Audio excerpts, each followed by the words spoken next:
श्रीपद यशो नाइक। आदरणीय अध्यक्ष महोदय, मैं आपकी अनुमति से आज की संशोधित कार्यसूची की क्रम संख्या 1 पर मेरे नाम के सामने सूचीबद्ध दस्तावेजों को सदन के पटल पर रखता हूं। Item number 2 Shrimati Anupriya Patel. प्रिया पटेल। संसदीय कार्य मंत्री जी, धन्यवाद। व्यवस्था बनाए रखो। धन्यवाद अध्यक्ष महोदय। मैं आपकी अनुमति से लोकसभा की संशोधित कार्यसूची के क्रम संख्या 2 पर अंकित दस्तावेज जो श्रीमती अनुप्रिया पटेल स्वास्थ्य और परिवार कल्याण मंत्रालय से संबंधित है, आपकी इजाजत से सदन के पटल पर रखता हूं। Thank you sir. Item number 3 Shri KC Venugopal.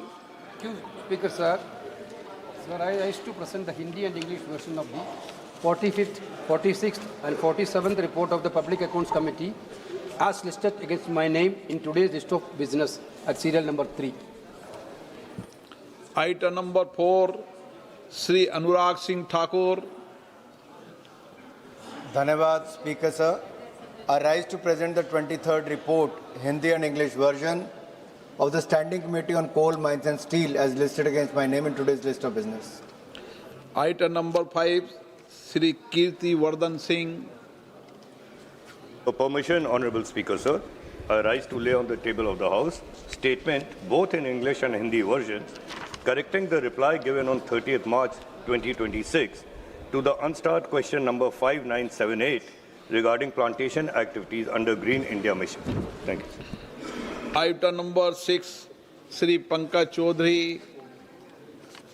मैं अपने वरिष्ठ सहयोगी श्रीमती निर्मला सीतारमण जी की ओर से निम्नलिखित संकल्प प्रस्तुत करता हूं। वित्त अधिनियम 2002 की धारा 147 के साथ पठित केंद्रीय उत्पाद शुल्क अधिनियम 1944 की धारा 3 ख के अनुसरण में ये सभा दिनांक 11 अप्रैल 2026 की अधिसूचना संख्या 14/2026 केंद्रीय उत्पाद शुल्क संख्या 272 अ 11 अप्रैल 2026 जिसका आशय हाई स्पीड डीजल पर विशेष अतिरिक्त उत्पाद शुल्क दर को बढ़ाकर 24 रुपया प्रति लीटर करने के लिए वित्त अधिनियम 2002 की 8वीं अनुसूची का संशोधन करना है का एतदार अनुमोदन करती है। प्रश्न ये कि माननीय मंत्री द्वारा प्रस्तुत सांविधिक संकल्प को स्वीकृत किया जाए।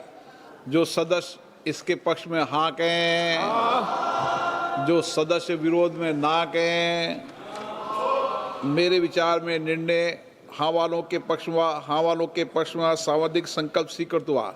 अच्छा, नो वाले ये बता दो कि तुम्हारा इस बात पर विरोध किस लिए, बता दो।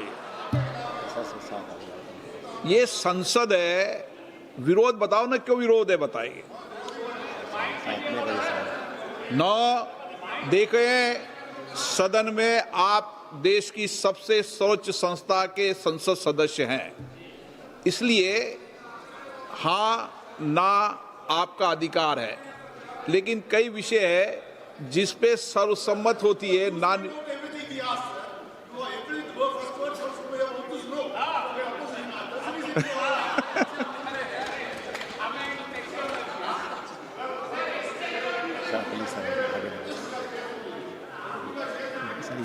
हाँ सुनाओ।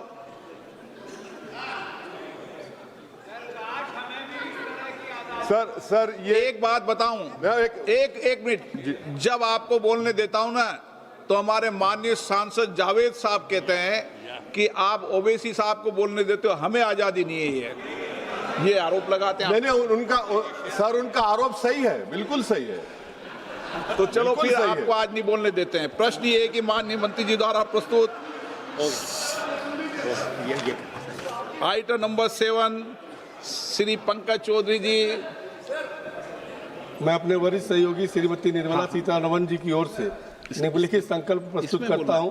सीमा शुल्क टैरिफ अधिनियम 1975 की धारा 8 का तथा वित्त अधिनियम 2018 की धारा 111 और 112 के साथ पठित केंद्रीय उत्पाद शुल्क अधिनियम 1944 की धारा 3 ख के अनुसरण में यह सभा दिनांक 11 अप्रैल 2026 की अधिसूचना संख्या 15/2026 केंद्रीय उत्पाद शुल्क 273 अ 11 अप्रैल 2026 जिसका आशय हाई स्पीड डीजल पर सड़क और अवसंरचना उपकर को बढ़ाकर 36 रुपये प्रति लीटर करने के लिए वित्त अधिनियम 2018 की 6ठी अनुसूची का संशोधन करना है का एतद्वारा अनुमोदित करती है।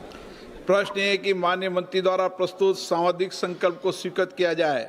जो सदस्य इसके पक्ष में हाँ कहें, जो सदस्य विरोध में ना कहें। मेरे विचार में निर्णय हाँ वालों के पक्ष में, हाँ वालों के पक्ष में सांविधिक संकल्प स्वीकृत हुआ। क्या वेणुगोपाल जी, ऐसे वेणुगोपाल जी एक बात बता दूं आपको, आज कई सदस्य आपके भी कहते हैं कि वेणुगोपाल जी का नोटिस में नाम हमारा था, आपने वेणुगोपाल जी को कैसे बुला दिया, ये भी कहते हैं। वेणुगोपाल जी बोलते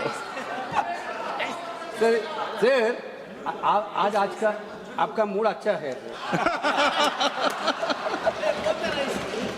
मैं तो कहता हूं पूरे देश का मूड ही आज अच्छा होना चाहिए, मैं तो इस मत का हूं।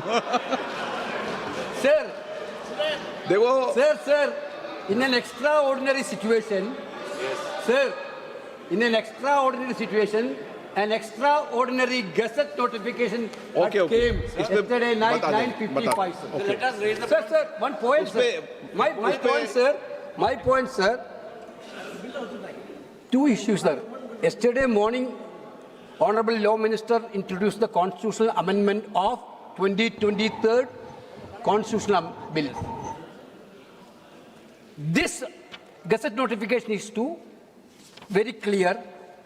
SO 90/2022E, in exercise of the power conferred by the subsection 2 of the section 1 of the Constitution, 166th Amendment, Act 2023, the central government hereby appoint the 16th day of April 2026 as the date on which the provision of the said Act. Sir, our question is only one question, sir, but 1 minute.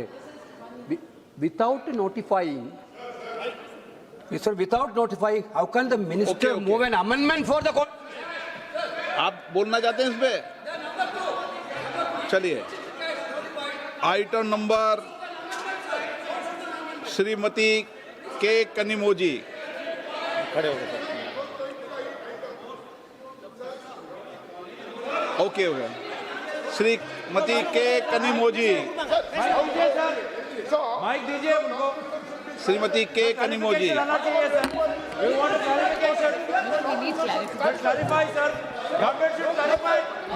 मैं कर दूंगा उसका, मैं स्पष्टीकरण कर दूंगा। श्रीमती के कनिमोजी को बोलने दो, आप दूसरे सदस्यों मत रोको। श्रीमती के कनिमोजी, श्रीमती के कनिमोजी, आप नहीं बोलना चाहती? Yes, sir, but sir, the house is not in order. The house is not in order. Shrimati के Kanimozhi, And we're discussing an amendment. 2 minutes. महिला सांसद को बोलने दो। पहले आप पे बहुत गंभीर है विषय, फिर और नहीं बोलने दोगे तो और मामला गंभीर हो जाएगा। मैंने व्यवस्था दे दी है, श्रीमती कनिमोजी बोलेगी।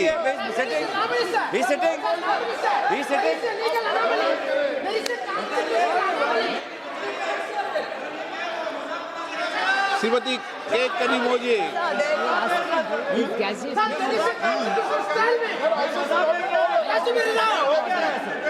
आगे बुलाएं। आप नहीं बोलना, बोलना शुरू करें। मैं देता हूं इस पे व्यवस्था। अभी मैं व्यवस्था की व्यवस्था करता हूँ, प्लीज बैठे। अभी रेनू जी प्लीज, अभी मैं दे रहा हूँ। अभी हाँ अभी करते हैं प्लीज। अरे आप मत करो डिबेट, माननीय सदस्य प्लीज। मैं अभी करता हूँ व्यवस्था इसकी, प्लीज बैठे। श्रीमती अभी करते हैं। श्रीमती के So why are we discussing the amendment? Yes, thank you, sir. Sir, the colleagues here have raised a very important point. The government has passed the bill, notified it. And what is the point? Last night nearly at around 10 o'clock. And what is the point in the discussion over here after you've notified it? Yes. This is why we want a clarification on that. Sir, Most important. and I stand before this house, not just as a member of parliament, not as a member of the Dravid. Exactly. how can you Yes.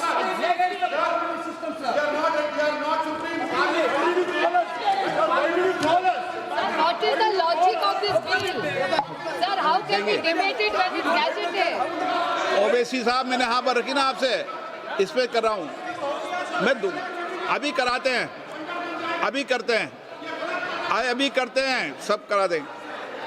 अभी ओवैसी जी अभी करते हैं, अभी करते हैं, अभी करते हैं। प्लीज कनिमोजी के बाद व्यवस्था देता हूं मैं, अभी कुछ व्यवस्था कनिमोजी को बोलने दें, अभी उनका विषय बोलने दें। No OBC ji, okay. Sir, it is insult to the Constitution. And the Constitution.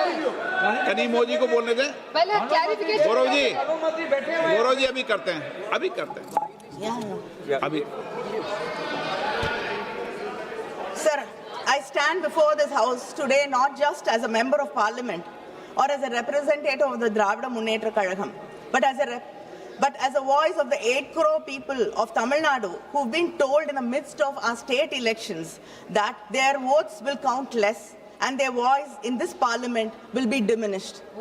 And furthermore, it's really shocking that yesterday we are discussing the bill here. You've taken your own time to notify. And yesterday, when we discussed, you've called us here, we are discussing the bill here, and then what is the need and what is the necessity to notify it yesterday? What is the meaning? What is the respect you have for this house? Sir, the government has introduced 3 bills in this special session, called in haste and time to disrupt the ongoing elections in my state and many states. And I raised to oppose these bills on the behalf of my party and my state. Let me start by saying that these 3 bills, disguised as if they are in support of the reservation of women, constitute the single greatest assault on Indian federal structure. Let me begin at the beginning, because this government always counts on the public not knowing the history. The history of the delimitation in India is at its heart the history of a promise made by the parliament to the people of the southern states, Tamil Nadu, Kerala, Karnataka, Andhra Pradesh and Telangana. 5 states which have resisted the onslaught of the Bharatiya Janata Party and have stood out as role models for inclusive development.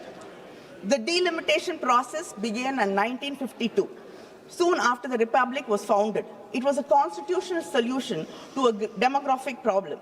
How to balance the population growth with fair representation. All of us abided by the constitutional suggestions in Article 82 and 170. By 1973, when the 3rd Delimitation Commission had completed its work, there was a push for population control also. This national population policy was brought across the country to contain the growing demographic population, and it was exploding actually. So the first freeze on delimitation took place in 1976. This was fixed for a period of 25 years based on the 1971 census. Let us not forget that it was the Congress government, Madam Indira Gandhi's government, that recognized this issue and brought the bill. In the 1976 42nd Amendment, Parliament froze the total number of Lok Sabha seats to 543. This freeze was not a technical detail. It was a constitutional compact, a promise made to every family in India and South India that compliance with objectives of the national policy would not cost them their political voice. Over time, Southern India, Tamil Nadu, Kerala, Karnataka and Andhra had begun to invest in schools, hospitals, women's health. We listened to the union government's repeated call to control our population. We complied. Our fertility rates fell. Our families became smaller. In 2001, understanding that some states, especially southern states and other states like Punjab, had done a better job at these indicators, and some other states had to catch up. That time, there was a government, a union government, which listened to the voices of the people from the south. Yes, I have to give you credit when you deserve it. We are unlike you, always finding fault with us. When there is something to appreciate you, we always appreciate. So under the Vajpayee government, the parliament extended that freeze through the 84th amendment until after the first census following 2026. 24 more years of protection, because then the parliament in its collective wisdom understood that this injustice had to be addressed. Why do we have to increase the seats now to 850? On what basis? The statement of the objective says that there is a change in demographic profile. Yet you are using a 15-year-old 2011 census data to conduct delimitation. You are contradicting yourselves. And 850 seats, most of the MPs, after making the seats 850, might not even get a chance to speak in this parliament for 5 years. Sir, I want to tell this house about a family in Tamil Nadu, a mother and a father, first generation literates.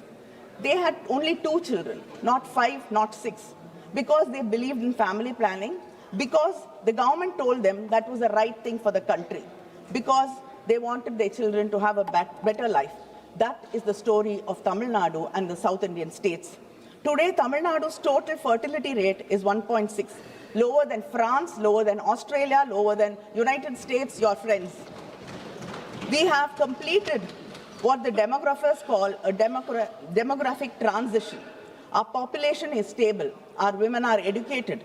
By every measure of human development, Tamil Nadu is a success story the country has to be proud of. But what does this government say to that family in Tamil Nadu? It says, sorry, you made a wrong choice. You made a mistake by listening to us. You made a mistake by listening to this, because you cared about this country, because you put the country first. You have to suffer. We are going to reduce your representation. Uttar Pradesh's population has grown by 120% since 1971. Tamil Nadu's only by 15%. And contrary to what the Home Minister said yesterday, Clause 4 of the Delimitation Bill clearly states that the allocations of seats will be on the basis of the latest census figures. The Home Minister says one thing, the bill says another thing. Now, the latest available census is 2011. But again, according to the 2011 formula, UP gains 13 seats. Tamil Nadu loses 11 seats. But the Home Minister yesterday told us that by increasing 50%, Tamil Nadu will gain 39 seats, and which has 39 seats will gain 59. Sir, our ideological leader Periyar taught us, justice is not giving every person the same thing. Justice is giving every person what they need and what they deserve. But unfortunately, your government thinks what it needs and what it deserves is what the whole nation deserves and what the whole nation needs. Other than this, let me state 2 critical legal issues present in the bill. The Constitution Bill says that the delimitation will be based on such census as Parliament may by law determine. This is vague and leaves everything open. This literally means that whichever party has a majority in Parliament gets to decide which census it is used to draw the electoral map of this country. Today, you might choose 2011. Tomorrow, you can choose 31. And day after, it can be 1991. This shows a non-application of mind, or a mind determined to push its own agenda on this country. Second, the Delimitation Commission will be chaired by a retired Supreme Court judge, appointed entirely by the Union government, with no consultation with the Chief Justice of India, no consultation with any state government, and no parliamentary confirmation. As per Clause 5 of the Delimitation Bill, the states get so-called associate members, 5 MPs and 5 MLAs, who are not allowed to vote, who are not allowed to sign the Commission's decisions, not allowed to do anything except sit and watch from the wings. The Home Minister said 50% increase across the state. I want to know what happens when the Delimitation Commission does not agree to the Home Minister's suggestion. Are you going to bulldoze the Delimitation Commission also, like what you are usually used to doing? Or will the government then challenge the orders of the Delimitation Commission? Because the clause 10(2) of the Delimitation Bill 2026 says, after the publication of the orders by the Delimitation Commission, these orders cannot be questioned in any court.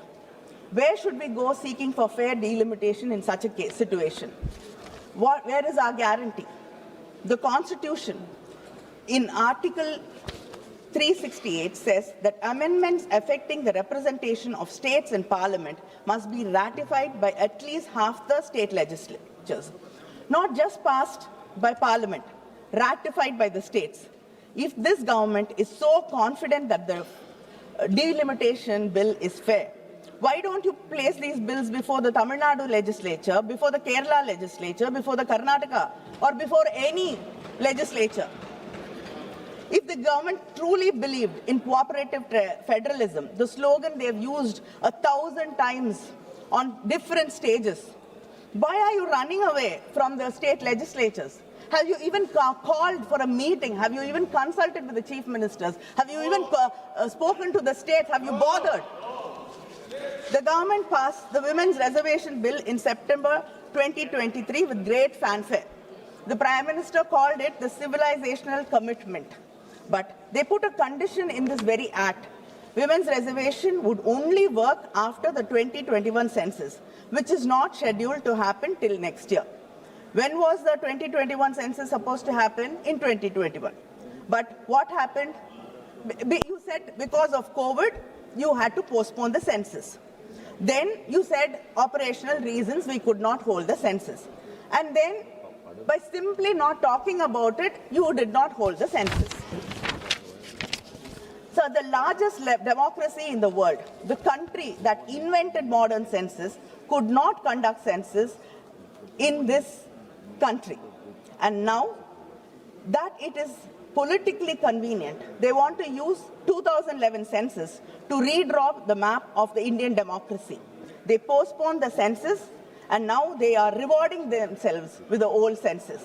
Sir, I really admire. You're the only government which can turn its failure into a political advantage.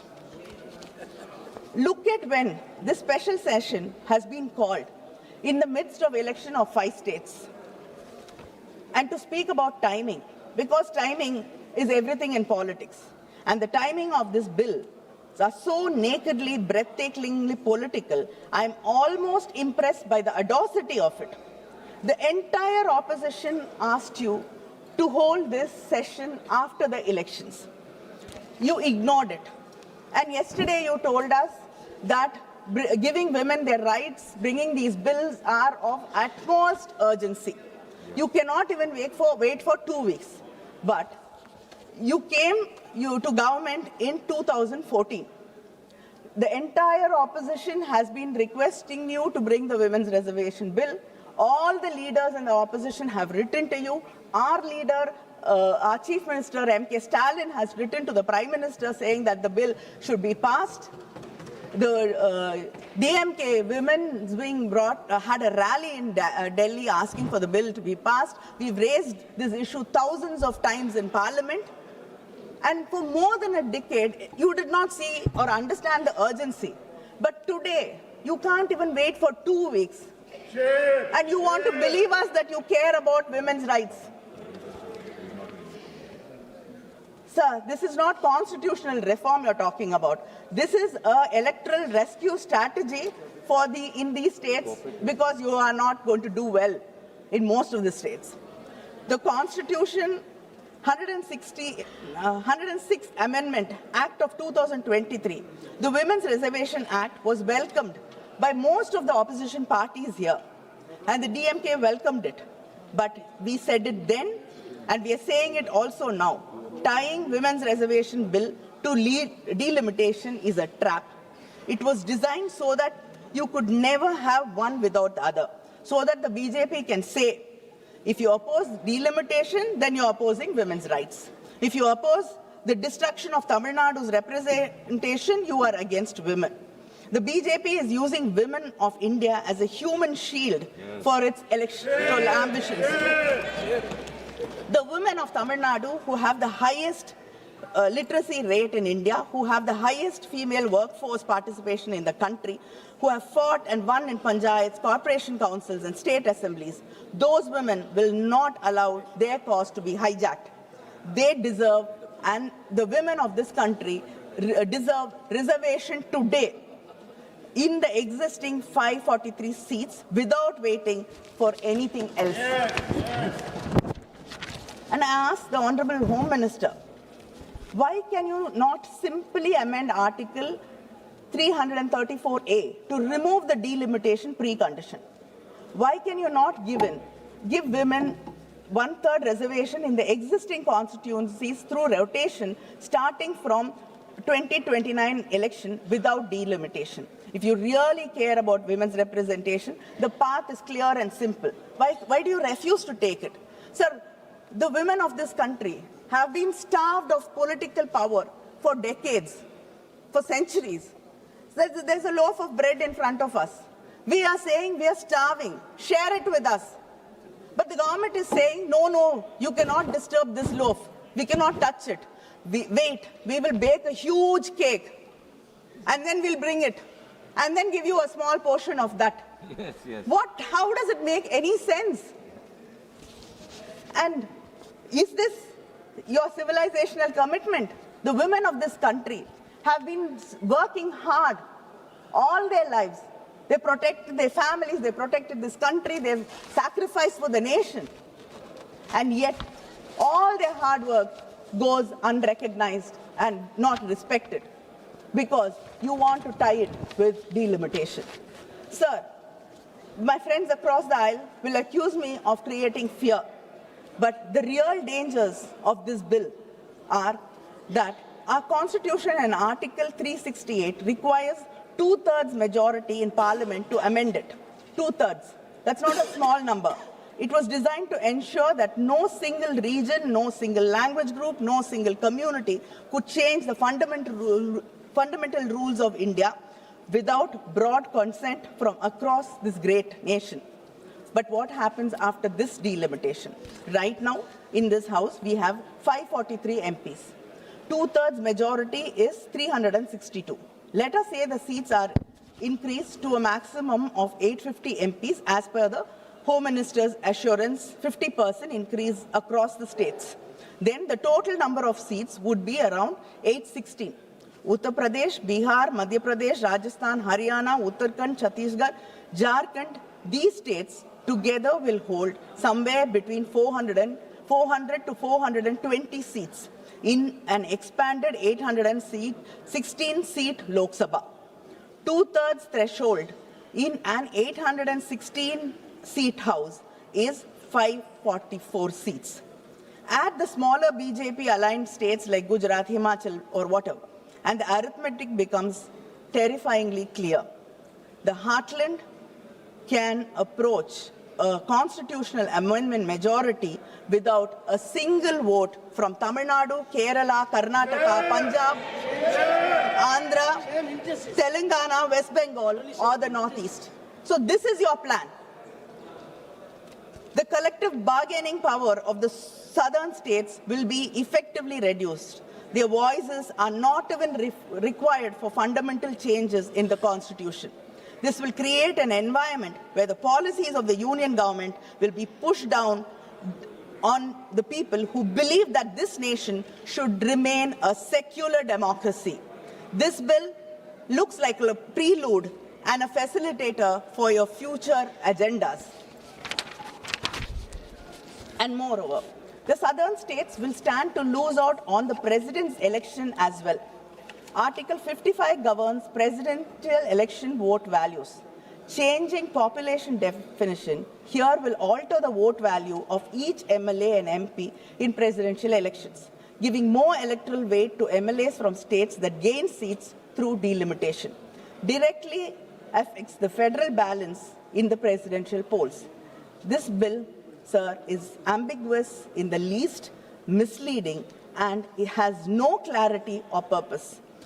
Let us see an illustration of through the Tamil Nadu share of seats in Lok Sabha. At present, we have 39 seats. As per these bills, which say 2011 census will be followed, it will become 32 seats, given there is no change to the 543 seats. If the maximum seats are increased to 850, as the Home Minister told us yesterday, Tamil Nadu will gain 48 seats. But if the seats are increased, if the maximum seats are, if the seats are increased to 50% across the states, as Home Minister says, it will get around 59 seats. Now I ask the Home Minister, which of the above scenario will happen? Whether 2011 census or it will be just increased based on 2011 census or what the Home Minister said. These are three different numbers. I would like to know, we like to have a clarity on which will happen. We want, and sir, we have seen in this house, in many debates, many promises have been made, many assurances have been given. And all that has melted into the polluted air of Delhi. Nothing has seen the light of the day. Sir, we request you to bring it into and make it a part of the bill, whatever assurance it is. And data says that this government, nearly 80 to 90% of the assurances given by this government in the floor of the House are never seen through. Tamil Nadu Chief Minister M.K. Stalin has built a joint action committee of democratic parties and state governments to fight this delimitation. We have held all-party meetings in Chennai, we've passed resolutions, we have written to the Prime Minister, we have demanded that Parliament not rush these bills through in a special session called without adequate notice, without standing committee examination, without even the courtesy of consulting the states whose future is being decided. The Prime Minister has not met us. The government has not convened a meeting in the National Development Council. The Interstate Council, which exists exactly for this reason, has not been convened. Instead, they called a special session of Parliament and scheduled these bills for passage in a matter of few days. Sir, this is not cooperative federalism. This is just calculative politics. In S.R. Bommai and versus Union of India 1994, the Supreme Court has stated that states have an independent constitutional existence and they have as important role to play in the political, social, educational and cultural life of the people of the Union. They are neither satellites nor agents of the center. In the Rameshwar Prasad versus Union of India 2006, the Supreme Court held that the basic principles of federalism is that the legislative executive authority is partitioned between the center and the states, not by any law to be made by the center, but by the Constitution itself. That is what the Constitution does. The states under our Constitution are in no way dependent upon the center for their legislative or executive authority. The center and the states are co-equal in this matter. Unfortunately, this government does not recognize the rights of the states. It simply thinks we are here to serve the masters in Delhi according to their diktat.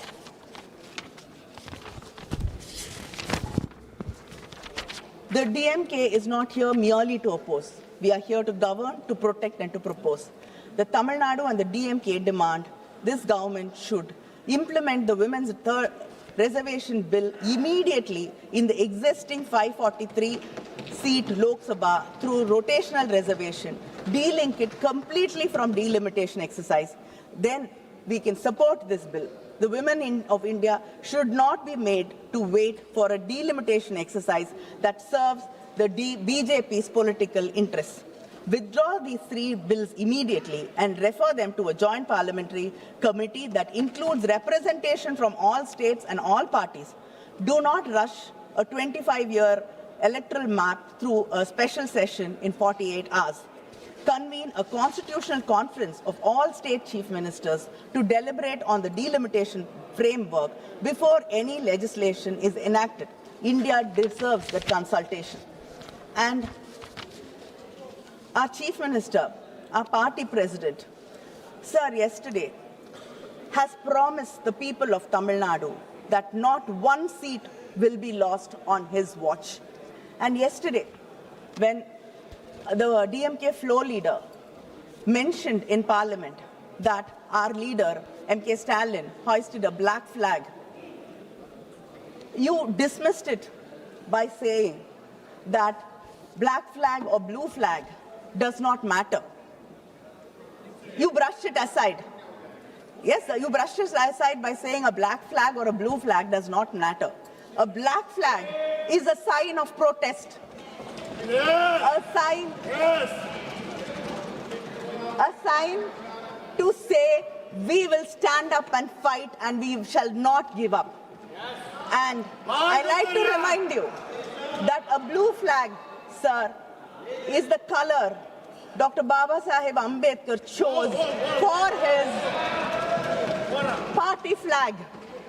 It is the same blue color which you dismiss that the man who taught us that we should educate, agitate and organize, the man who wrote the Constitution chose for his flag this very Constitution you are trying to dilute and we here are trying to protect. And sir, and the Prime Minister yesterday, when he saw us in black, he said that he was reminded of a black dot or tika, yeah, and it is there to drive away evil forces, evil eye or evil forces or whatever. Yeah. Sir, I am surprised that people here who are there to protect Hindutva were not reminded of Kali, the goddess, the dark goddess who wears black. Yes. The feminine power, the woman, the goddess who is supposed to drive away ego, arrogance and ignorance. And the same black color we have chosen to protest is the color of Periyar, our intellectual leader. He taught us self-respect. He taught us never to bow. He taught us fight till the end. And we will fight till the end. Sir, we oppose these bills in the name of our leaders, Aringer Anna, Kalangar Karunanidhi, who said, states are not a unit of the unitary state, but equal partners of a federation. In the name of our Chief Minister, MK Muthuvel Karunanidhi Stalin, who even in an article today has said that this bill should be withdrawn. A fresh bill should be introduced and placed in public domain at least for 3 months for wider consultation. He says, the moment calls for reflection, not expediency, deliberation, not haste. If the Constitution is to endure as a charter of trust, its amendment must be guided by principle, anchored by fairness, restraint and fidelity to the Republic's enduring integrity. Tamil Nadu போராடும், Tamil Nadu வெல்லும். நன்றி, வணக்கம்.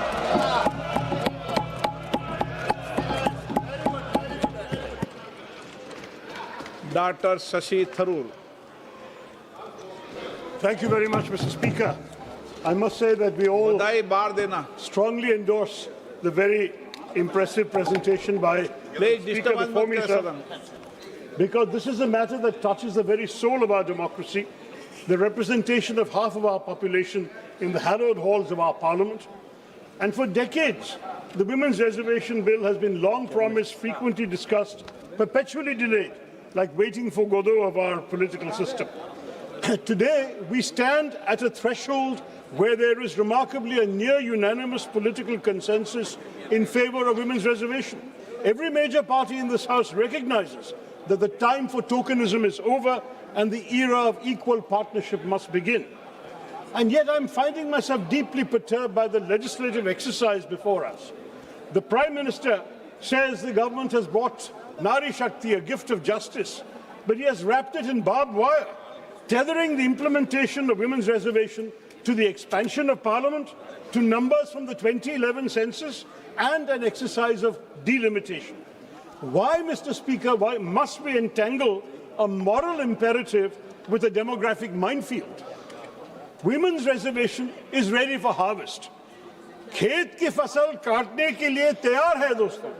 It can and should be implemented immediately based on our existing parliamentary strength. To link it to delimitation is to hold the aspirations of Indian women hostage to one of the most contentious and complex administrative exercises in our nation's history. Sir, delimitation is not a mere bureaucratic rearranging of maps. It is a profound shift in political power that is intended. Linking women's reservation to it effectively holds the aspirations of Indian women hostage to one of the most contentious political exercises in our history. Such an exercise, sir, carries risks that could strain the very fabric of our federalism, as you heard from the previous speaker. Any delimitation exercise is fraught with complications that could tear at the very fabric of our federalism. We must be candid about what is at stake when constituencies are redrawn based on either current population figures or even the 2011 census. Let's face it, sir, delimitation requires serious discussion. We face a profound demographic divergence. There are at least three major fault lines in our country, sir. First, the balance between small states and big states. Second, the balance between states, particularly in the south like Tamil Nadu or Kerala, which have diligently implemented national goals of population control and invested in inclusive human development, and those states, mainly in the north, who have not. Yet in future delimitations, states that have failed to curb population growth would be rewarded with greater political weight, and we must ask if this is the message we wish to send, that governance excellence leads to political irrelevance. Third factor, sir, the balance between the states that are the engines of our economy, contributing more to the national exchequer than they receive, and those that are net recipients of central funds. A delimitation based purely on population would further marginalize the voices of those states that provide the lion's share of resources that keeps our union afloat. We risk creating a tyranny of the demographic majority, where a handful of large, poor states could theoretically determine the fate of the entire country, leaving smaller states and those with distinct linguistic and cultural identities and economic contributions feeling like bystanders in their own country. Conversely, states with high population growth but lower economic productivity could gain outsized political power without corresponding fiscal responsibility. What happens, sir, to cooperative federalism? You have proposed delimitation with such haste, the same haste that you showed on demonetization. And unfortunately, we all know what damage that did to the country. Delimitation, sir, will turn out to be political demonetization. Don't do it, sir. Now, I want to say the 50% formula that suddenly the Home Minister came and presented to us yesterday regarding the delimitation exercise, promising that no state will lose its current number of seats, total House strength will increase by 50%.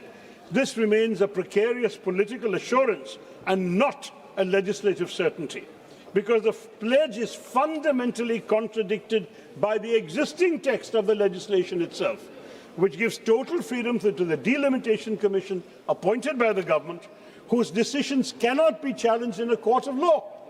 Since this formula, what Shri Amit Shah said, is not codified as an immutable constitutional or legislative safeguard, it could be easily discarded or altered by a simple parliamentary majority, offering no guarantee that it will survive beyond the very short term. Furthermore, expanding the Lok Sabha to an 850-member House would create the legislature that is by far the largest in any democracy in the world, resulting in a body that will be unwieldy and unworkable. This is especially true, sir, in an era where the government has been systematically reducing the duration of parliament sittings whereas the first and second Lok Sabhas met for an average of 125 days a year. The 16th and 17th Lok Sabhas saw that figure plummet to just below 60 days, sir. In such a constrained schedule, what will your job be, sir? An 850-member chamber would require at least a doubling of the time currently allotted to question hour, 0 hour, for a majority of MPs. मेरे कार्यकाल में होगा तो सबको मौका दे दूंगा। Sir, for a majority. देर रात कल भी इसी महिला संशोधन बिल पर रात को 1:25 तक सभी महिला सदस्यों को मौका दिया, सबको। देखिए, लेकिन ये भी आपके बारे में भी चिंता है सर। और for a majority of MPs to have any chance of meaningful participation, you'll have to double the time allotted to question hour and 0 hour, failing which a majority of representatives would be effectively silent, sir. How will you manage to give 850 MPs a chance to speak? As it is with 543, many of us don't get questions. Sir. You are saying no whenever we ask for the floor. Shashi Tharoor जी, मैं रोकना नहीं चाहता, लेकिन इस सदन में कोई माननीय सदस्य नहीं बोल सकता कि मैं किसी को बोलने का मौका नहीं देता, चाहे शून्यकाल हो चाहे विधेयक हो, जितनी देर बोलने देना चाहता सबको बोलने देता। और अंतिम रात को अंतिम रूप से मैं लास्ट में रहता हूँ कि कोई बाकी रह गया हो तो भी और बुला देता हूँ। 850 होते हैं, 850 होते हैं, आपका हाल क्या होगा मुझे पता नहीं। Anyway, another concern, sir. नहीं, राजा जी फर्स्ट टाइमर को विशेष रूप से बोलने का मौका देता हूं। कोई फर्स्ट टाइमर ऐसा नहीं बोल सकता कि मुझे बोलने का मौका नहीं। Sir, let me continue, sir. Another concern is while the size of the Lok Sabha is being expanded in the government's proposal, there is no corresponding proposal to increase the strength of the Rajya Sabha. Raises a serious structural concern, sir. This alters the relative balance between the two houses. In the event of a joint sitting, the significantly larger Lok Sabha would dominate the voting process, and the imbalance would also extend to the elections of president and vice president, where each MP casts an equal vote. So we are amplifying our own house and our own weight without, unfortunately, giving any heed to our colleagues in the upper house. And you can imagine, if the upper house is the chamber of states, then you can understand the concern of states that their weightage is not being respected, sir. Now, these are all problems, Mr. Speaker, that cannot be solved by a simple calculator. They require a great compromise. A historic settlement is needed in our country that ensures that no region feels diminished. And, sir, even though one of the BJP speakers had criticized me for making some suggestions from international examples, let me say there is no harm in looking to international examples where diverse unions have grappled with this exact tension. In 1787, the American framers, for example, faced a deadlock between large and small states. And so they led to what was called the Connecticut Compromise, where their solution was a bicameral legislature, a House of Representatives based on population, and a Senate where every state, regardless of size, has exactly 2 seats. So you may be a tiny state like Goa or Sikkim, and you might be a gigantic state like UP, would have the same number of seats in the upper house. That's one idea. I'm not saying we should adopt it, but we should discuss it. Another idea, say the European Parliament. They use a system of principle of digressive proportionality, where larger seats do have more seats than smaller ones. So larger states will have more MPs, but smaller states are given more seats than a strict population ratio would justify. So it is true that in Europe, in the European Parliament, a Maltese MP will represent only 80,000 people. A German MP will represent 8 lakh people. But it doesn't matter, they stay united. So we need to consider these options. We are a union of states, sir. And the whole idea is we want to create a formula in a serious delimitation discussion where the smallest members of our country and our polity still have a voice loud enough to be heard. These models teach us that in a complex union, the principle of one person, one vote, one value, which has been cited by the ruling party, must be balanced with the principle of one state, one equal partner, one value in a country like ours. As India approaches a new delimitation exercise, sir. The constitutional question is whether the spirit of cooperative federalism can be preserved through a model that respects demographic reality while preventing structural domination by a few large Hindi-speaking states.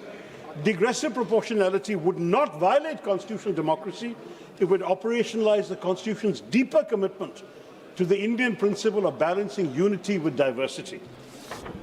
Sir, सीमांकन से जुड़े मुद्दों पर सभी हितधारकों, सभी राज्य सरकारों, सभी राजनीतिक दलों और नागरिक समाज के साथ व्यापक परामर्श की आवश्यकता है सर।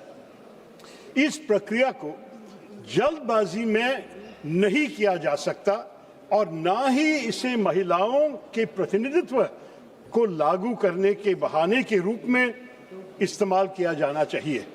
सरकार देश के निर्वाचन मानचित्र को पर्याप्त विचार विमर्श और व्यापक परामर्श के बिना क्यों पुनर्निर्धारित करना चाहेगी, ये मुझे समझ में नहीं आ रहा sir. I urge the government, therefore, to decouple these issues. Pass the women's reservation bill today, we will support it. The Prime Minister spoke with passion about Nari Shakti. Let it take effect already in the next general election, using our current seat count. Show the women of India that your commitment is not a mere rhetorical flourish. As for delimitation, sir, let us defer it. Let us constitute a formal mechanism, perhaps a JPC, sir, to debate a new federal settlement that protects the interests of all states. Let us ensure that a march towards a new India does not give us a disunited India. Let us not leave our most successful states behind. Bharatiya ekta ke liye hame kaam karna chahiye, sir. Let us give women their due now. Mahilaon ko nari shakti hi de de, or give our nation, our union of states, the time it needs to solve its demographic challenges with wisdom and not just arithmetic. बस मैं यही कहना चाहता था संक्षिप्त में sir. Thank you very much for listening to me. It's a plea to the government. Please be sensible about the larger interests of the country and not the short-term interests of the ruling party. Jai Hind, sir. Shri P.V. Mithun Reddy.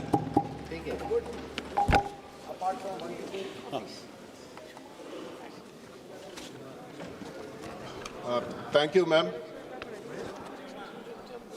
Yesterday we heard the Home Minister speak in the evening. He was saying about, he spoke about a proportionate increase of seats for, based on the existing number of seats what every state has. So we welcome this, but we have concerns. Madam, we have concerns because a mere oral commitment is not enough. I will tell you an example also. On this very floor of the House during the partition of the state, both the Congress and BJP promised us, the then Prime Minister himself promised us special category status for the state. It was an oral promise and it was not kept up. So we demand that it be, whatever commitment was given yesterday evening be incorporated in the bill. Yes. I will tell you a reason also. One of the amendment passed by Sri OICG carries the same content. If that amendment is accepted, the same thing whatever the Honorable Home Minister has promised in the floor of the House will be incorporated into the bill. So we demand that it be put, whatever promise was given may be part of the bill. And a lot of members spoke about regional imbalances. So in a way we are addressing the regional imbalances of the country, but the regional imbalances of the states also should be taken into consideration. Each state has various regions, and after the delimitation process, regional imbalances should not arise in every state. This is a very important aspect.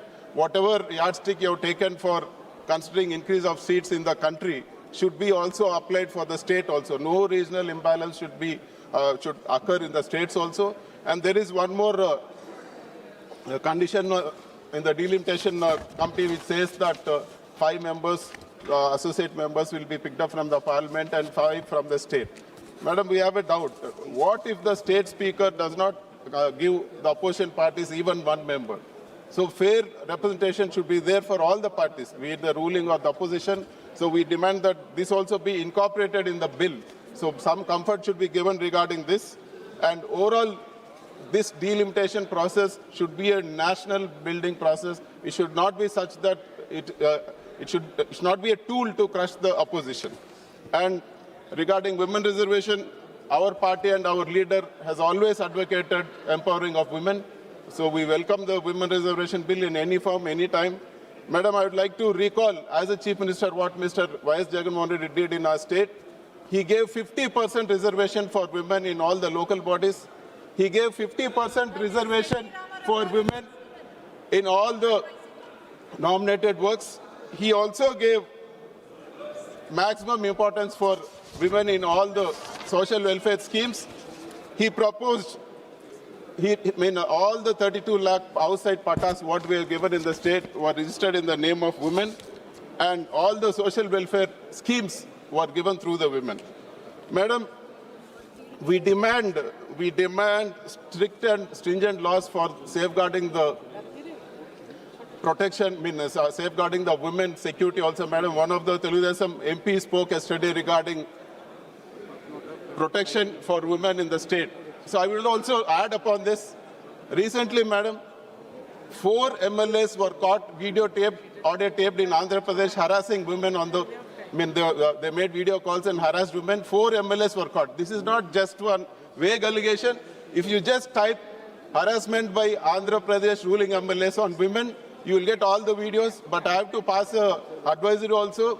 Open it at your own risk. These are filthy and real horrible. But what happened is that the women who complained, who gathered the courage to complain, were harassed and targeted, madam. None of the MLAs, no action was taken. So we demand stringent laws. We demand that, be it anybody, we demand all the MLAs be taken to task. So apart from empowering women, we demand that strict laws be there to protect women also. In principle, we support this bill and we demand the government to consider all our concerns. Thank you very much. माननीय सदस्य श्री राजीव रंजन जी।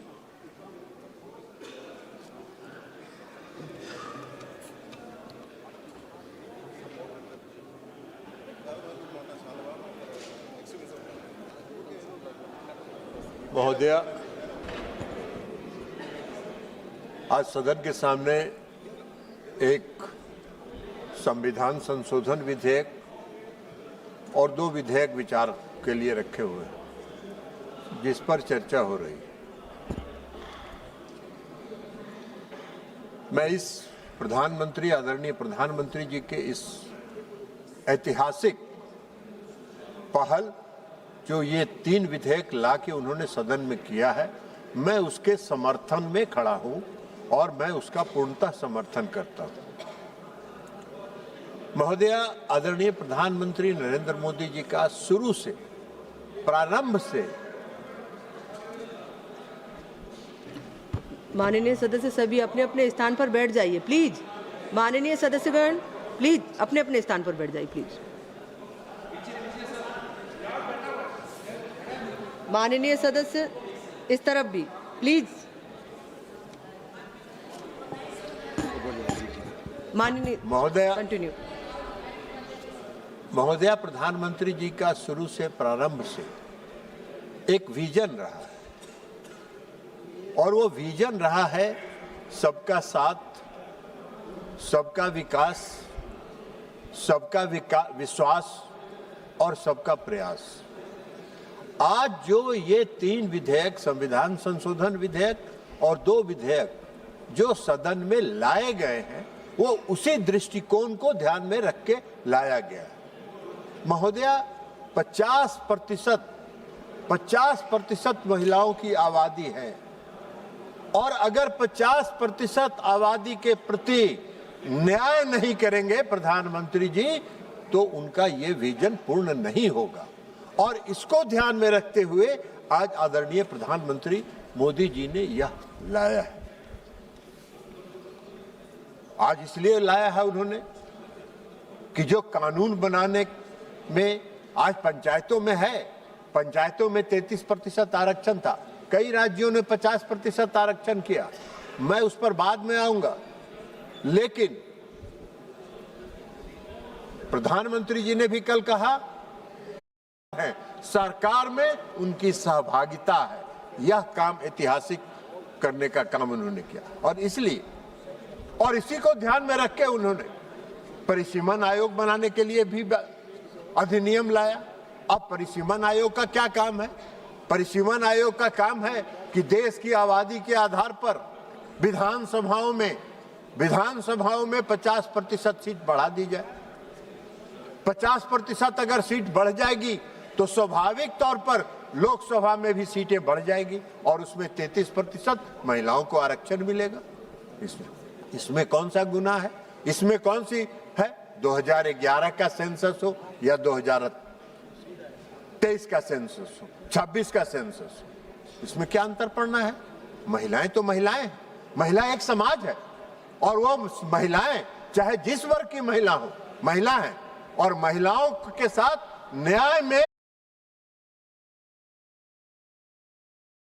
और संसद में, विधानसभाओं में बैठने का हक देने का अगर कोई कानून लाया है प्रधानमंत्री जी ने, तो वो जल्दीबाजी का कानून नहीं है।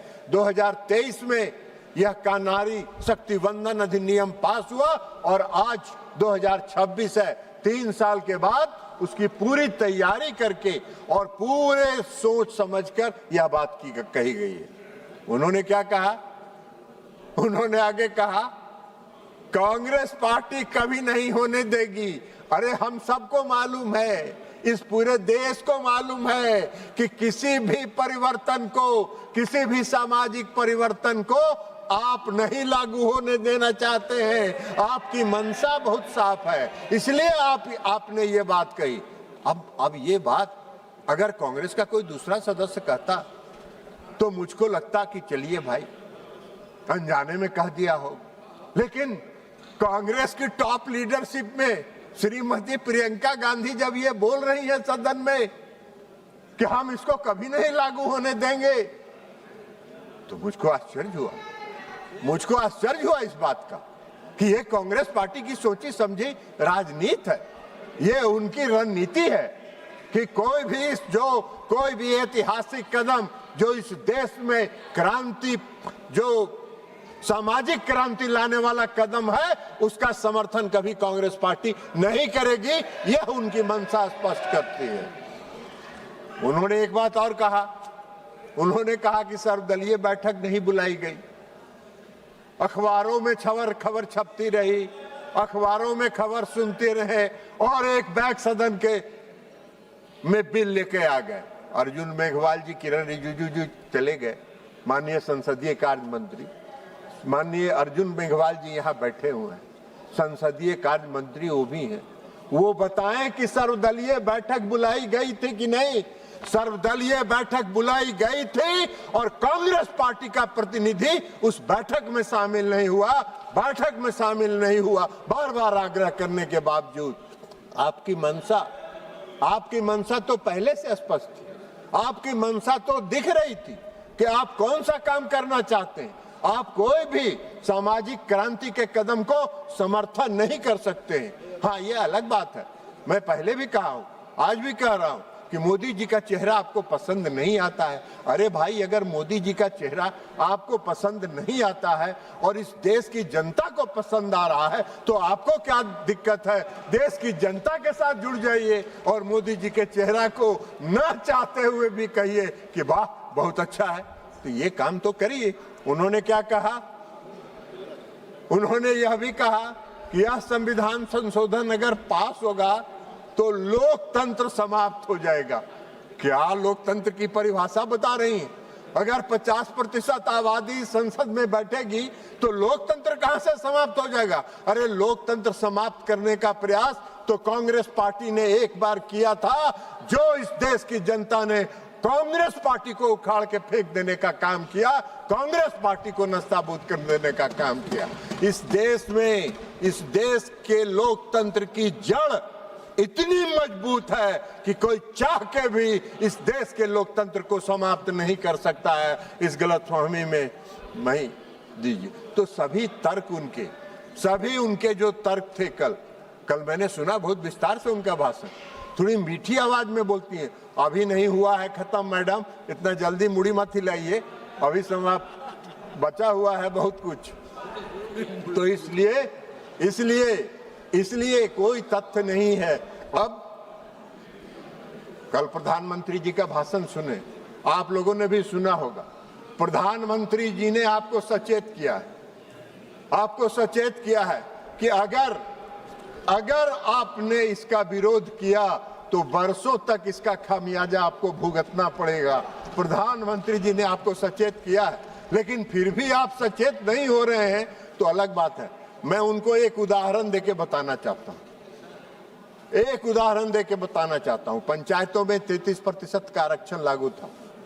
2005 में बिहार के मुख्यमंत्री नीतीश कुमार जी बने और 2006 में उन्होंने कहा कि 33% हम नहीं मानते हैं, हम इस देश में महिलाओं की आबादी और इस राज्य में महिलाओं की आबादी 50% है, हम 50% पंचायती राज व्यवस्था में नगर निकाय में आरक्षण देंगे। और सिर्फ उन्होंने पंचायतों में और नगर निकाय में आरक्षण नहीं दिया, मुख्यमंत्री नीतीश कुमार जी ने एकल पद जो प्रमुख का पद होता है, जिला परिषद के अध्यक्ष का पद होता है, सरपंच का पद होता है, उस पर भी आरक्षण उन्होंने दिया।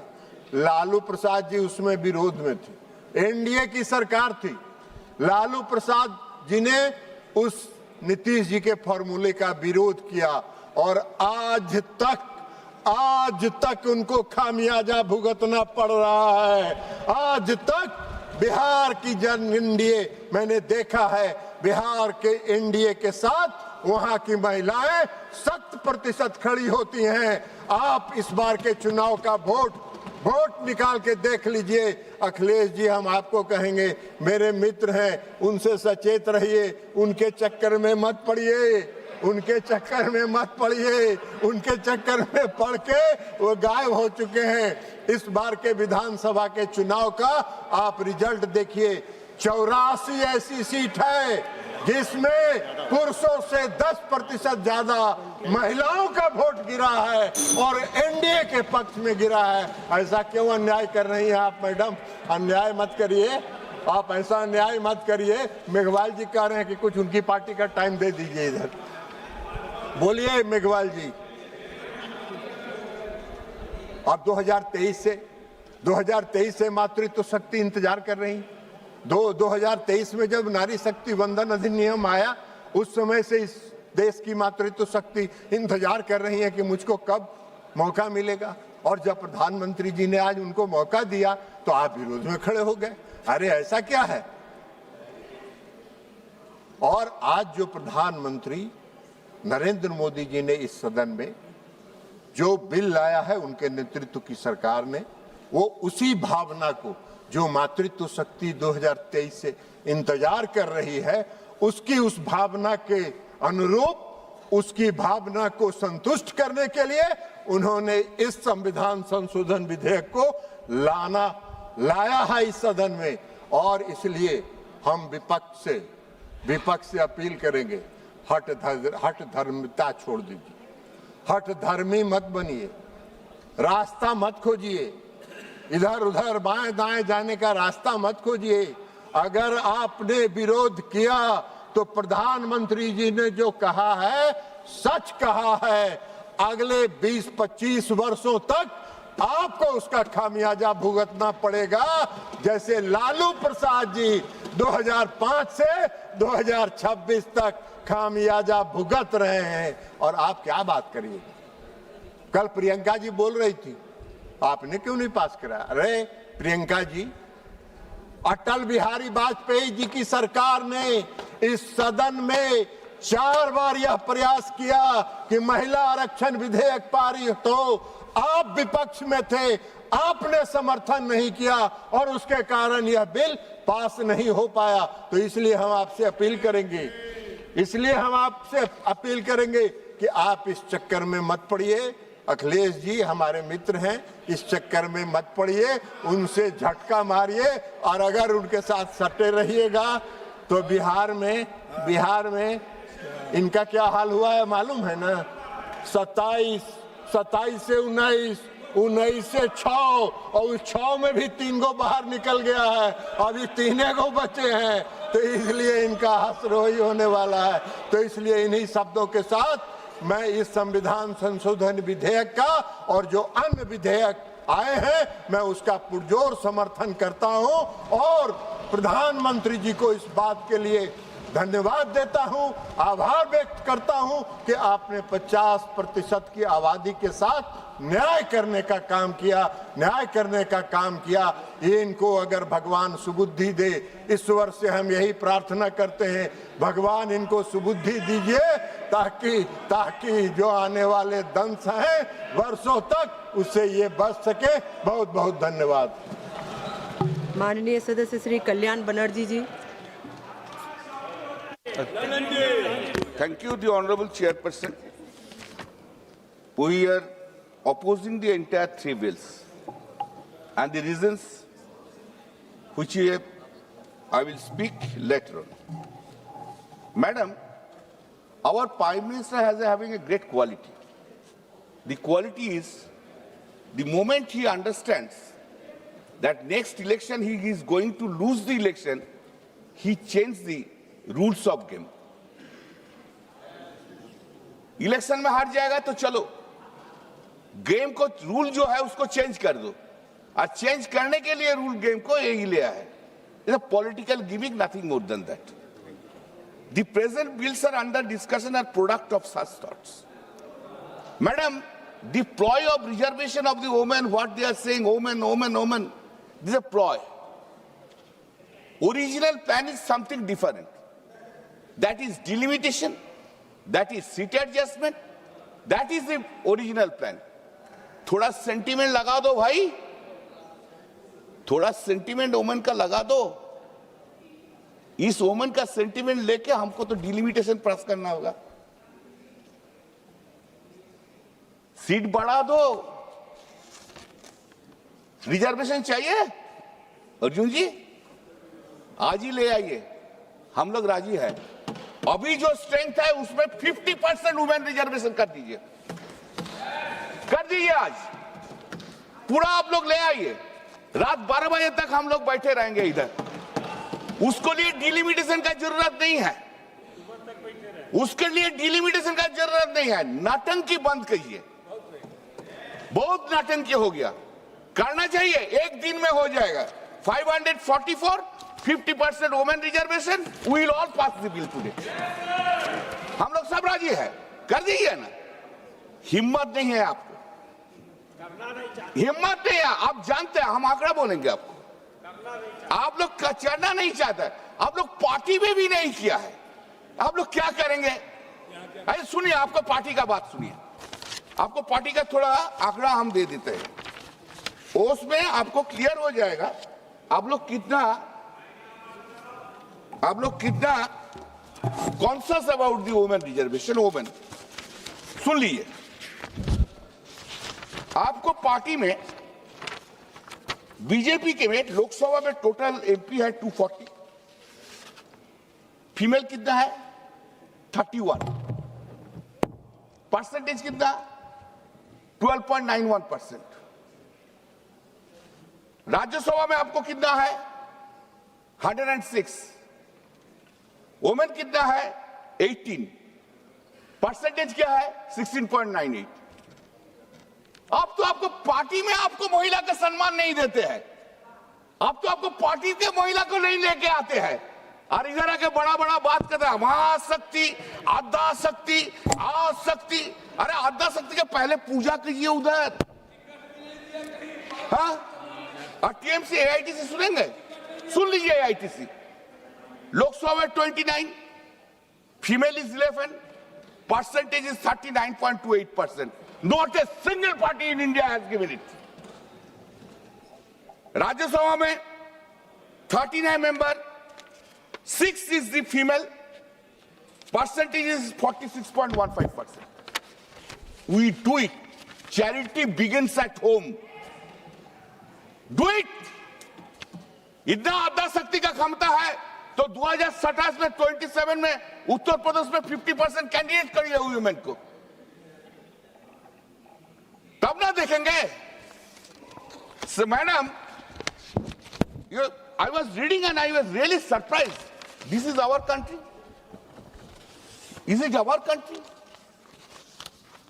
Never you did it. I will read the constitutional provisions also.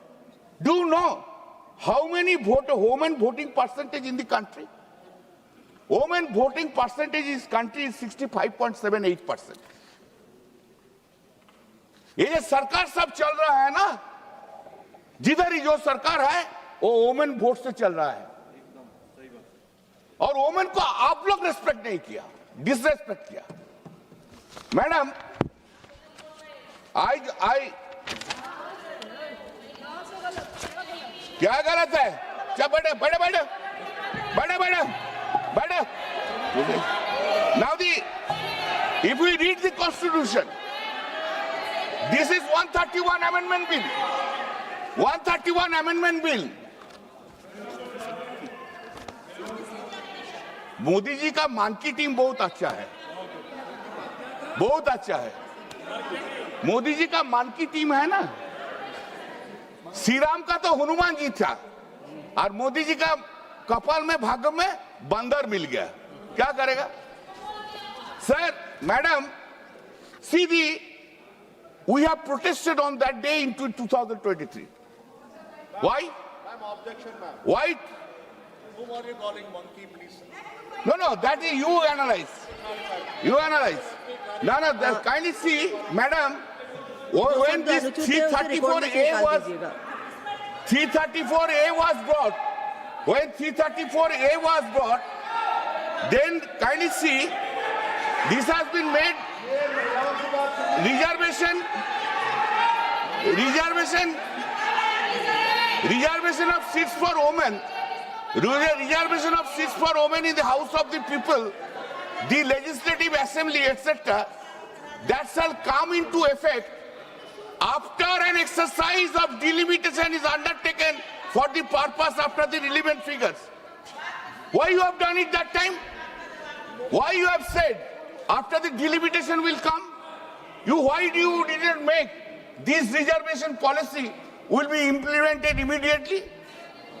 We have said so. You have not done it. You have made the point after the delimitation.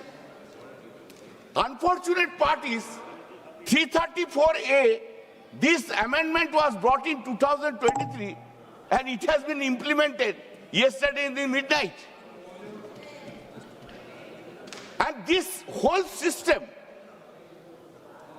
I don't know, Parliament Minister, you have tried to this. You are making the entire system of the parliament into a mockery. The act which has not been given effect to, how there can be an amendment? I don't understand this point. Amendment कब होता है? जिसको life आता है उसका बाद तो amendment होता है. अब लाइफ ही नहीं दिया, amendment लेके चला आया. Somebody has advised Mr. Law Minister must be yesterday. Then what are you doing? You have not given effect to. तब रात में notification निकल गया. जो रात में notification निकल गया, effect दे दो भाई. नहीं तो totally faulty procedure you are taking. Now 334. This is the. You could have done it. This is not done. Now next point is, the evil intentions of the present bills have been brought in the House by calling today's House to start the delimitation in a hottest manner. What is the problem? हमारा election चल रहा है, हम लोग को छोड़ के उधर छोड़ के आना पड़ता है. जब गुजरात में इलेक्शन होगा तब तो एक महीना कोई हाउस ही नहीं बैठेगा. जब राजस्थान में इलेक्शन होगा तब एक महीने तो हाउस ही नहीं बैठेगा. हाँ, जब उत्तर प्रदेश में इलेक्शन होगा तो हाउस में नहीं बैठेगा. बंगाल में है, कर दो भाई, सबको ले आओ. तमिलनाडु को ले आओ, वो तो अपोजिशन में है, उनको लोग को ले आओ. This is the hottest manner, and this is totally unfair. This is an attack on the democracy. This is not a level playing field. Unfortunate. Now, madam, I have seen a picture. Picture was widely circulated. Must be everyone has seen it. The Honorable Chief Justice of India, along with his wife, pushing into a button in a app for registration of their names in the census. Census process has then begun. When census process has been begun, until the census process is not finished, how there can be a delimitation? Is it not totally inconsistent? You have introduced it. Unconstitutional. I am coming. This is you have begun. You have begun it. Now, in the midst of it, you are saying no. We'll go by the 2011 census. Just I give you some data, madam. You see, first delimitation had taken place in 1953. Census was 1951. Second delimitation had taken place in 1963. Census was 1961. Third delimitation taken place in 1973. Census was 1971. Fourth delimitation, that is in 2002. Census was 2001. Now you are relying upon a census of 2011. You are talking about this. 2011 to 2026, 15 years have gone. You are making a law into a mockery. What right you will give to the peoples of this country? What right you will give? Madam, I don't have any objection, kindly. I don't have any objection. I am giving a suggestion. Accept it. I have 50% reservation on the basis of this. Let it be done. Second, 50% of the ministry should be reserved for the women. And the Prime Minister's seat also be reserved for the women by rotation. अरे मोदी जी तो नहीं आएगा, चिंता क्या है? दे दीजिए women को 50%. And I respect this honorable speaker Birla जी, मेरा बहुत प्यार का, बहुत रेस्पेक्ट करता है, बहुत अच्छा आदमी है. लेकिन unfortunately BJP will not come back in power in 2029. Speaker post को भी रिजर्व कर दीजिए वोमेन के लिए, कर दीजिए. हम लोग राजी है. अरे वो लोग राजी नहीं है, हम लोग राजी है. क्या हम लोग राजी ना? 50% seat should be reserved. 50% minister should be reserved. Why only Nirmala Sitharaman? Make more cabinet minister for the women. Let us hear, let us see. Madam, see, just give me, madam. Representative should be constitutional, not convenient. It should be constitutional, it should be done. We oppose the linking it with the delimitation. Women's reservation is not bargaining. Today you have brought it for the bargaining purpose, to pass the delimitation. You are making this woman representative woman bill for the bargaining purpose. Why should you accept it? We respect the woman. हम लोग नारी शक्ति के भरोसा करते हैं. मंत्री जी थोड़ा मेरा पास आए जाएंगे. काली जी और दुर्गा जी का लेके रहता है, आप तो सिर्फ जय श्री राम लेके रहता है. हम काली जी दुर्गा जी का भक्त है, समझा? हम लोग हैं सब. और श्री राम जी भी किसका पूजा किया? दुर्गा जी का पूजा किया था. ये पैरिटी. हाँ, आप लोग सीता की भी नाम लेते नहीं लेते हैं. अरे राम जी, सीता छोड़ के राम जी कैसे होता है? हम लोग बोलते हैं जय सिया राम, आप लोग बोलते हैं श्री राम. यही तो डिस्टिंक्शन है. हम सीता जी को भी रेस्पेक्ट करते हैं, आप तो उसको भूल ही गए. The parity is stated. Sir, madam, give me some time. TMC has already, madam, we have 2011 we have come into the power in the state of West Bengal. And Mamata Banerjee, Honorable Chief Minister's Mamata Banerjee's first step was 50% reservation in the local bodies. देख लीजिए उधर कितना प्रावधान है. We have done it. 50%. अरे बैठे. CPM का sir लड़ने का हिम्मत नहीं था, बैठे. डेमोक्रेसी लिया है इसलिए बात करता है वेस्ट बंगाल, बैठे.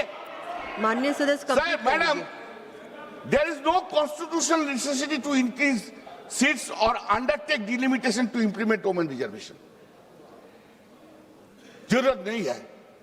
The bill empowers women in text but empowers the executive in structure.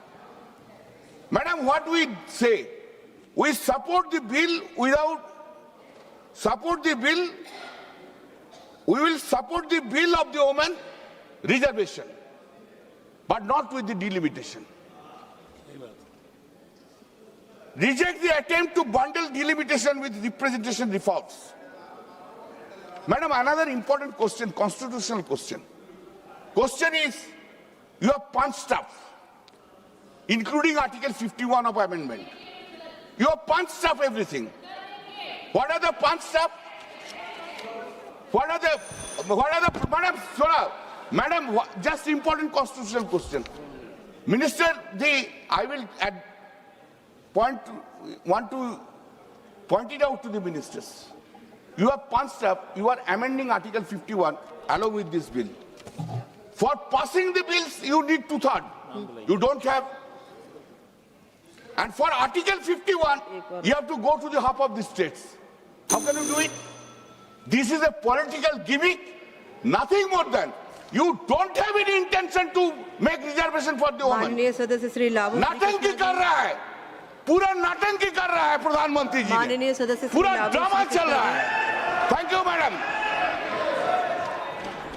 Thank you, ma'am, for allowing me to speak on this important amendments. Ma'am, I represent Telugu Party.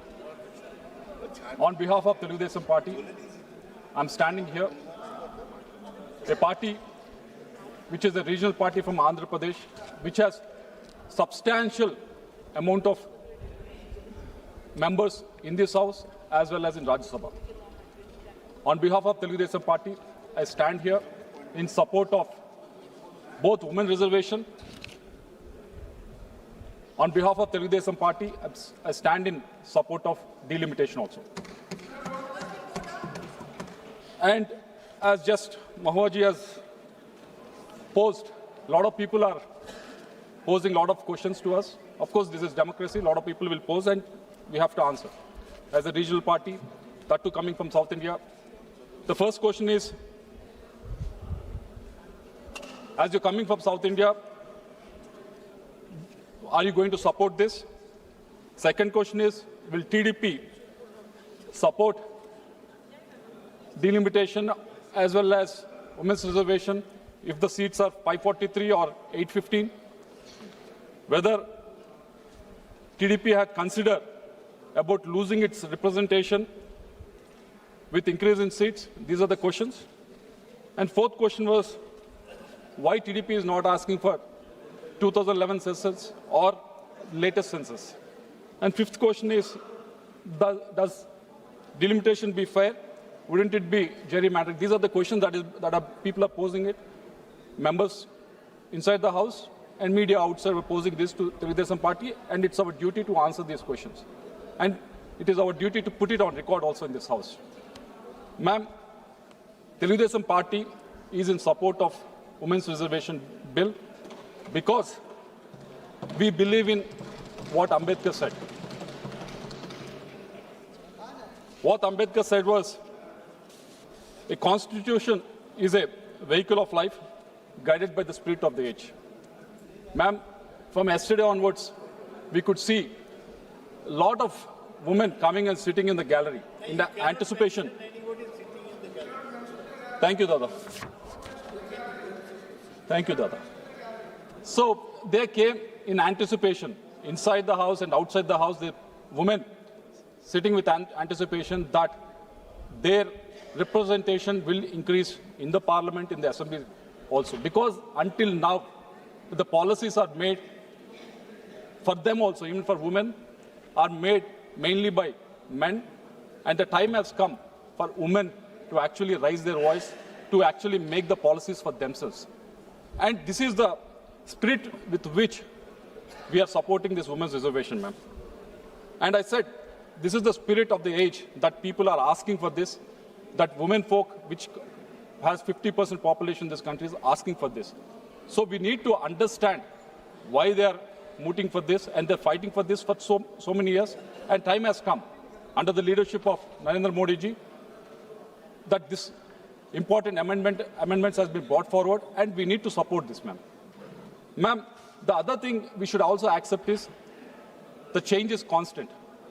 It is never, it is never going to be same all throughout. With the times, there will be changes that will happen, even with our constitution also. There are multiple amendments that are brought in. After almost 77 years, we are discussing about the 131st amendment.